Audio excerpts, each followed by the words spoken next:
right? It's called geometric probability. I'm hoping you did a little bit of geometric probability last semester, potentially with Mr. Mitchell. Maybe. You'll find out when you start getting to it. Maybe I'll come back to you. Geometric probability is the kind of probability where you're looking at things landing in certain spots where there's an equal chance of it landing wherever. So here's an example. They have a triangular board. It says if a dart is thrown at random, what is the chance it'll hit the shaded region? So if you look at the triangle and you just don't even think, you just go off your gut, what is the chances, assuming it hits that triangle, what are the odds, or I should say chances, what are the chances that it's going to hit the shaded versus the white? How did you think that, Judd? Yeah, it's cut perfectly in half. Now, not all of these are cut perfectly in half, so they also show you how you could figure that out mathematically. It'd be the amount of shaded space, which is what you want, divided by the total. That's how probability works. What you want divided by total. So they showed you how to find the area of the shaded region and then the area of the entire board, the total. They both happen to be triangles. So what you have to do today is apply some of what we've done in the past with shapes and area to figure out the areas to show me probability. So on this one, they used the area formula for a triangle, which is half times base times height. And they figured out the area of just the gray part, and then they figured out the area of the big triangle using half times base times height each time. And then they simplified their fraction and got a half. So for example, look down here at number 2. Number 2's got some shapes that are triangles. If I wanted the area of the gray triangle, it's got an interesting twist to it. How would you find the area of the gray part? On number 2.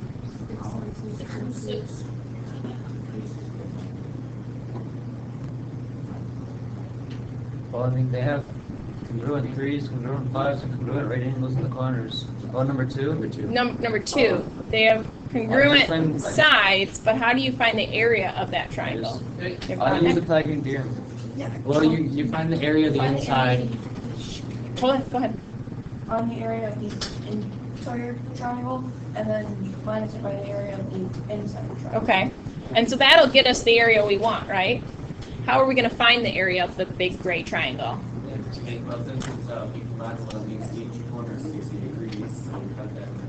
So this one's got a challenge to it, which is why I picked this one. He says this is a 60, 60, 60 triangle. Why is he thinking about the angles in the corners? Why can't he just do base times height right now? Because we don't know what the height is. You don't know what the height is. So all I'm really trying to do is figure out the area of this big triangle, which shouldn't be that tricky, except that you don't know its height. So I picked this one because it's a simple formula, but there is some difficulty to it. You have to figure out what that height is. But your overall plan, as Nick said, is to figure out the area of the gray one, subtract out the white, and you'll have what you wanted. So how could I use the 60-degree angle in the corner, which means there's a 30-degree angle at the top, to figure out this height? You know that this is a right triangle. You know that this length is 6. How big is this length? 3. Cool. Now we need that dotted length. What do you do when you have a 30, 60, 90 triangle? You could do the Pythagorean theorem if you wanted, sure. That would be a way to do it. And you can think of another way? What are you thinking? Across the 3-degree triangle, this long side, 60 degrees to the other side. Beautiful. So he's saying we could also take it and remember that relationship with the square root of 3. You could do whichever one you want. You could also use some sort of trig ratio if you wanted to figure out the longest side. It doesn't matter to me which one you pick, but somehow we need to solve for h. Well, what's the other? Is there any reason you're out the other way? Lawrence said that we could also use the special right triangles for 30, 60, 90 rules if you remember that this was the shortest side, so this is the longest side. He said it'd be this side times the square root of 3 would be another way to do it. If you didn't remember that, I would just do the Pythagorean theorem. So I'll go ahead and I'll set up that. We'll see if we get the same answer as him. So I should be doing this basically. 3 squared h squared equals 6 squared.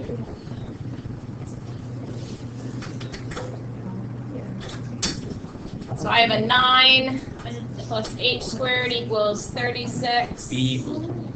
B equals like 5.8. Because h squared would be 27. So whatever the square root of 27 is should give us the same thing that you're going to get when you do your 3 square roots of 3. 5.57. I'm saying, why would you get 27? I had 9 over here. I was just kind of scrunching some of my work. I had a 9. No, I am only 6.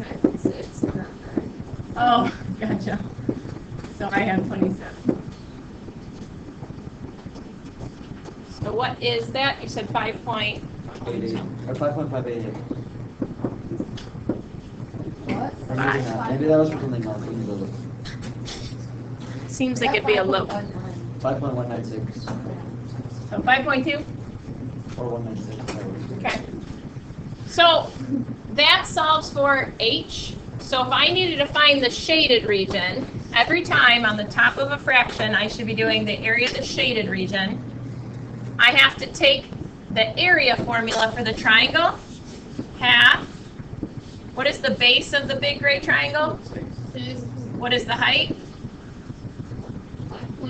Okay. Now that's going to give me this whole big triangle. On this problem only, you don't necessarily have to do this on other ones, but on this problem, Nick says you have to get rid of the white triangle since you only want the gray. So the height is. And the reason we're having to do that is because the gray is this funny shape that we don't have a formula for because it goes around the edge. The height is 3 of the inner triangle.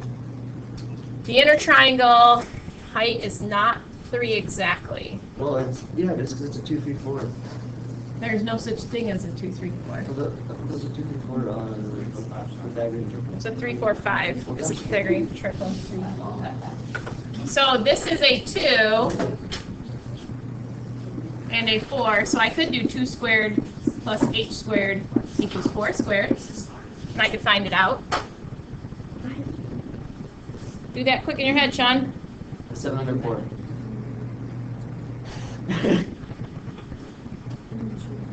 You went from 3 to 7. What is the square root of 12? 3.46. 3 point what? Thanks. All right. So now I'm going to do that. What is the base of the white one?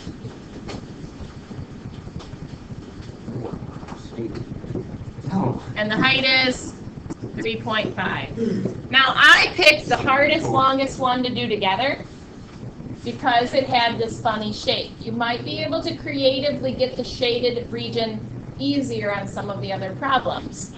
But we're supposed to find the shaded and divide by the total. How big is the total? Well, or what shape is the total? Triangle. It's a triangle. We already know how to find its area. It would be half times the base times the height. And if we do all of this math, we'll know the probability. It is. On this problem, it's a lot of math. 5.2 times 3 is 15. I think this is the hardest one on the paper. That's the good news.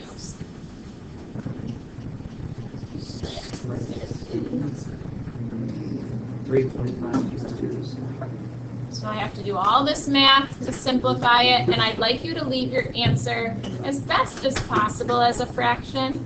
On this one, because of the way we rounded with decimals, that may or may not be possible because our answer is going to be rounded. Now, if Lawrence, if he uses the square root of 3, he should be able to get an exact answer off of his because he's not rounding anything. What'd you want? I got 134.16. 134 for the total answer? What? It should, if it's a probability, it should come out less than 1.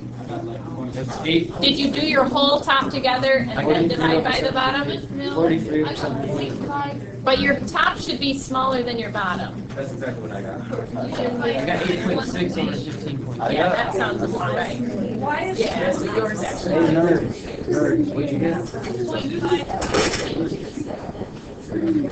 So they're saying it's about 0.55-ish?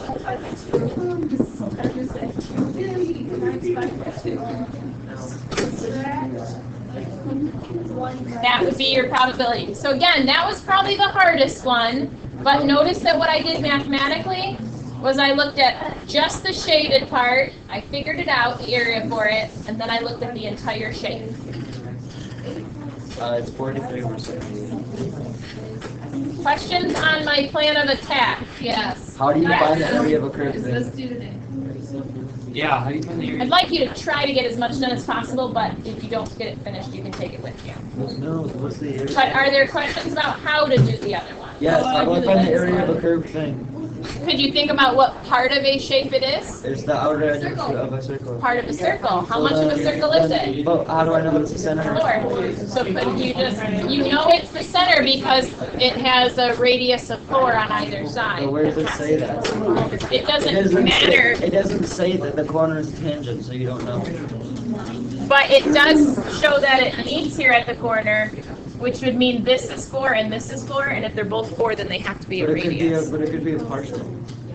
But it is part of a circle that is a radius But of you 4. don't. 1/4. But how It can doesn't you matter if prove it's it? actually part of a giant one. The amount is that we have a But how quarter. can you prove that? Because they're both actually touching here in the corner, and if the length is the same, then that would have to be a radius of a circle. So I could use that circle to Well, I find mean, it. it could just be a square of a circle, but not actually touch the center. Because it doesn't say that the It line wouldn't is- matter. It wouldn't matter. If it was a big old giant circle, as long as it's actually touching here, see, like this isn't touching in the corner if I don't have that. This square would have to get shifted if it's going to touch in the corners like that. It would have to be off of a circle with radius 4. Otherwise, those can't touch in the corners. So, I know you're excited about working on this, but do one quick thing for me and flip your paper over.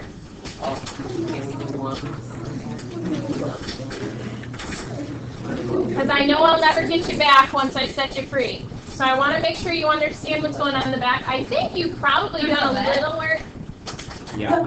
with genetics and biology and traits. So this is another place where probability comes in. Have you done that? No. We did it in 8th grade. Okay, cool. So you've done Punnett squares before, you've seen them. Where you have dominant traits and you have recessive traits. Okay, so they have here a Punnett square. And they do some explaining where it says, through experiments with pea plants, he finds that there are pairs of units that control the traits in offsprings, and we call them genes. Some important vocab, if you, especially since it's been a couple years, you may or may not have heard these words before. If the genes are identical, we call that trait pure. If they're different, we call it hybrid, meaning if you have one dominant and one recessive, you're called a hybrid. If you have 2 dominants, it's called pure, or if you have 2 recessives, it's called pure. So if they match, they're pure. If they don't match, they're called hybrid. It says that some traits are dominant, and then other traits are recessive. So anytime you have a dominant gene and a recessive gene, it's a hybrid, but you would see the dominant trait. Does that sound like what you remember from 8th grade? Yes. A little bit? Okay. So what they talk about doing is probability here. And you're going to be supposed to show me Punnett squares to help me do some probabilities depending on the types of plants. So for example, on number 1, it says a pure dominant yellow pea plant. So pure dominant, pure meaning they're the same, and it's dominant, yellow. They said use a capital Y. I'm going to cross a pure dominant, which would be 2 Y's, with a pure recessive white, little w. So if I have a pure recessive, that means both of its genes were W's. What are the possible outcomes? Yes. What would be my outcomes if I cross them? No, maybe, no. For it being yellow, you're answering the question? Yeah, what do they look like? What are my plant options?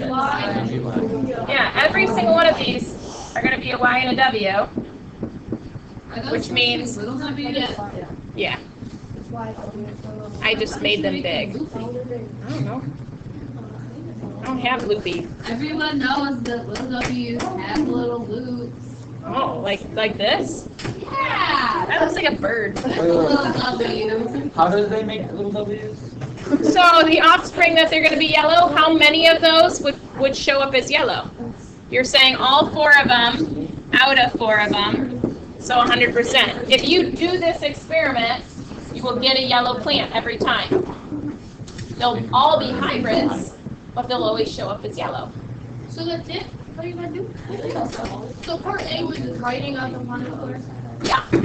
Okay. Hybrid fall I'm just taking my answer. crosses.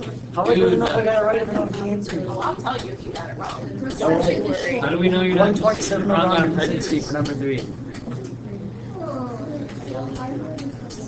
Does it reduce a lot? No, it doesn't reduce at all.